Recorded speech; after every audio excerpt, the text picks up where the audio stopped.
అనుదిన నిత్య జీవపు మాటలు. దేవుని నామానికి మహిమ కలుగునుగాక.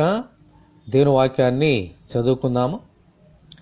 మనకు జీవమై ఉన్న క్రీస్తు ప్రత్యక్షమైనప్పుడు మీరును ఆయనతో కూడా మహిమయందు ప్రత్యక్షపరచబడుదురు. కొలసలకు రాసిన పత్రిక 3వ అధ్యాయము 4వ వచనం.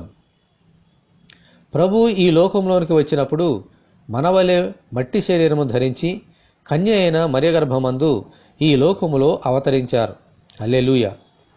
ఆ శరీరమును మన కొరకు శిలువ మీద సమర్పించి చనిపోయి సమాధి చేయబడ్డారు.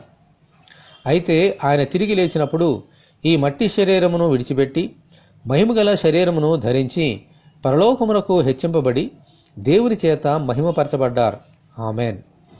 అదే మహిమగల శరీరముతో రెండవసారి ఈ లోకములో జీవము గల యేసు ప్రత్యక్షము కాబోతున్నారు. ఆయన యందు విశ్వాసముంచిన మనము కూడా ఆయన ప్రత్యక్షమైనప్పుడు ఈ మట్టి శరీరమును విడిచిపెట్టి ఆయన కృప ద్వారా మహిమగల శరీరముగా మార్పు నొంది ఆయన ఎదుట ప్రత్యక్షపరచబడతాం. జీవము గల ఆ యేసు ద్వారా నిత్య జీవములోనికి ప్రవేశిస్తాము. ఆమెన్. హల్లెలూయా.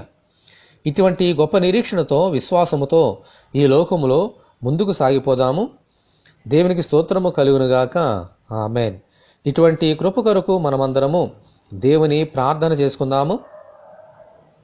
జీవమును మహిమయునే ఉన్న ప్రభువా, మీకు వందనములు.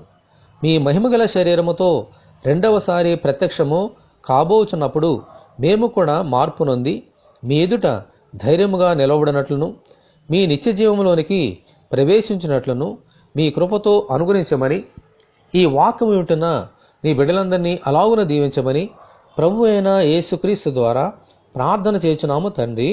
ఆమెన్. ప్రభు అయిన యేసుక్రీస్తు కృప మనకందరికీ తోడే ఉండి నడిపించునుగాక. ఆమెన్. పరిశుద్ధ దేవుని మందిరం.